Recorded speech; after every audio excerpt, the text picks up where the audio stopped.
கண்ணாலம் கட்டு முன்னே கெட்டி மேளம் கொட்டு முன்னே கைவிரலும் பட்டா என்ன ஆகாதா பண்ணாத்து பூச்சி போல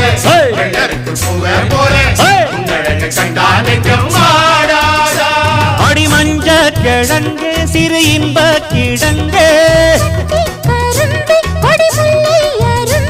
அடி பார்க்காம போனவளே குருவம்மா ஒரு பெண்ணென வந்தது பொண்ணுல பண்ணிய உருவமா